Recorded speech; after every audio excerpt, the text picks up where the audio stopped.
Administração financeira, aula Métodos para avaliar projetos de investimentos, parte 2, a taxa interna de retorno. Analisem esse primeiro exemplo. A empresa está investindo num projeto que exige um investimento inicial de 100 e há um retorno de 110 em um ano. Qual o retorno em termos de taxa?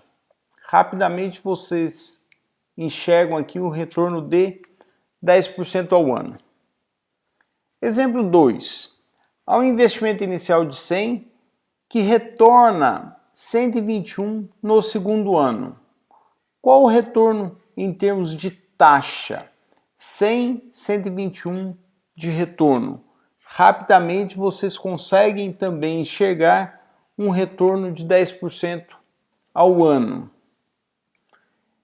Terceiro exemplo, investimento de 100, no primeiro ano este investimento retorna 10, no segundo ano este investimento retorna 110.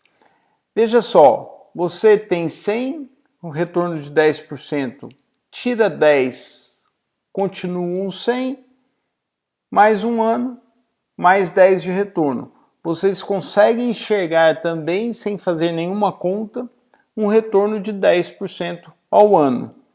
Nesses três exemplos, intuitivamente, vocês resolveram esta equação.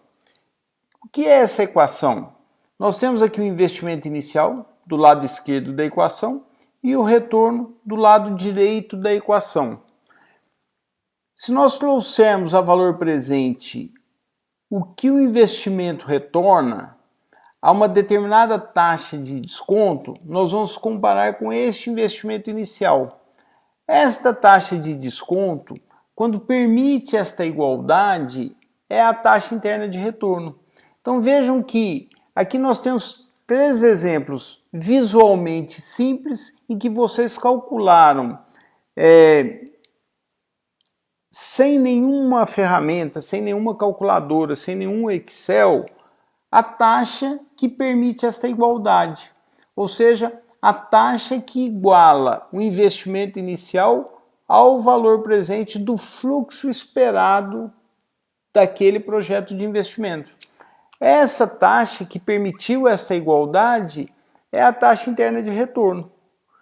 Então, o que nós destacamos com esses três exemplos simples? O conceito de taxa interna de retorno, ele é muito simples. E é essa simplicidade que vocês devem incorporar no raciocínio de vocês. Porque quando nós estamos analisando projetos reais, esses projetos trazem fluxos complexos muitas vezes. E você não consegue calcular a taxa interna de retorno visualmente como nós fizemos aqui. De cabeça, nós não conseguimos calcular. Aí nós vamos usar um instrumento, uma calculadora, um Excel, vamos calcular a taxa interna de retorno. Agora, peguem esses exemplos simples para entender o conceito da taxa interna de retorno. Porque quando um projeto, uma análise, retornar uma taxa interna de retorno, você sabe exatamente o que ela simplifica. Vamos avançar um pouquinho na definição da TIR. Olha só. Uma empresa tem um investimento inicial e este investimento retorna alguma coisa, é o fluxo de caixa esperado, que está aqui. Então, na equação, o investimento inicial do lado esquerdo da equação, o investimento esperado do lado direito da equação. A empresa determina uma taxa de desconto.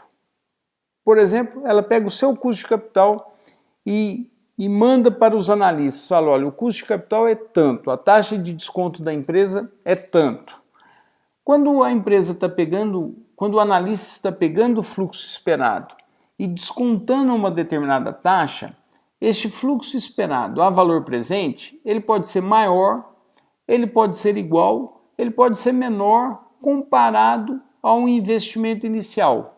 Bom, essa taxa de desconto que permite alguma destas relações aqui, ela pode ser igual, é uma das possibilidades. Quando ela é igual, ou seja, quando essa taxa de desconto permite a igualdade do valor presente do fluxo esperado com o investimento inicial, essa taxa de desconto é a taxa interna de retorno. Para explorar um pouquinho mais essa definição. Então veja só, a taxa interna de retorno é um caso particular da taxa de desconto. Que caso é esse? Quando nós temos esta igualdade. Esta é a definição da taxa interna de retorno, ou seja, é a taxa que iguala o valor presente das entradas com o valor presente das saídas. Ou, de outra forma, iguala o valor presente do fluxo líquido gerado ao valor presente do investimento. Qual é a regra de decisão? Compara-se essa taxa com uma taxa parâmetro, por exemplo, o custo de capital da empresa. Se a taxa interna de retorno for maior que esta taxa, aceita-se o projeto. Por que isto? Olha, se a empresa tem um determinado custo de capital e ela investe num projeto que traz um retorno maior que aquele custo de capital, ela está trazendo valor para os seus ativos, ela está trazendo valor para a empresa. Então aquele projeto traz valor. Logo, aqui está a regra de decisão, aqui está o conceito e aqui está a regra de decisão. Quais as vantagens da taxa interna de retorno? Primeiro, ela considera o valor do dinheiro no tempo. Ela considera a ordem do fluxo de caixa. Todos os fluxos estão considerados exatamente no momento que ocorrem. Ou seja, é um problema que nós tínhamos lá no payback, que a taxa interna de retorno não tem. Ela considera o fluxo de caixa total. Nós colocamos na conta todo o fluxo de caixa. Ou seja, ela resolve mais um problema do payback. Por conta disso, a taxa interna de retorno é um método superior quando comparado ao payback. Aqui está um motivo para quê? Para deixar o payback de lado e trabalhar com taxa interna de retorno.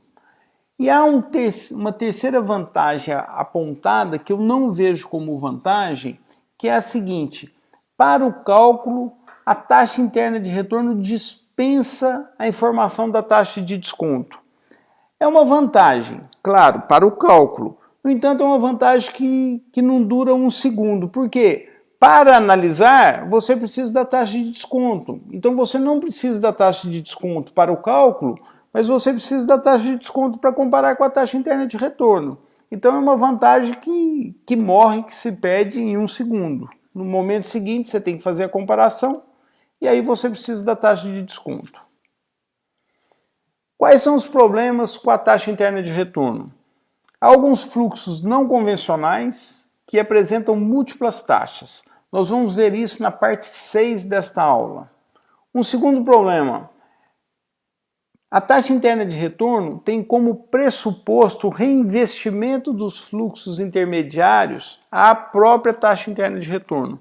Nós vamos ver isso na parte 5 desta aula.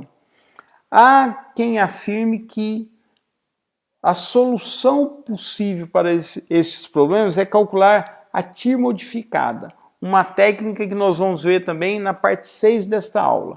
Eu não vou aqui responder se isto é uma solução ou não, a TIR modificada, que usa uma taxa arbitrada de reinvestimento e ou de financiamento. E na parte 6 nós vamos discutir um pouquinho dessa TIR modificada. Por enquanto, fiquem com as vantagens da TIR. As vantagens da TIR colocam na frente do payback e fico aqui com os problemas da TIR. Os problemas, repetindo, nós vamos ver este aqui na parte 6 e este aqui na parte 5 desta aula. Com isso, terminamos a parte 2, a taxa interna de retorno. Mais uma vez, qualquer comentário, sugestão, mandem-me um e-mail. E daqui a pouco, parte 3, o VPL e o índice de rentabilidade.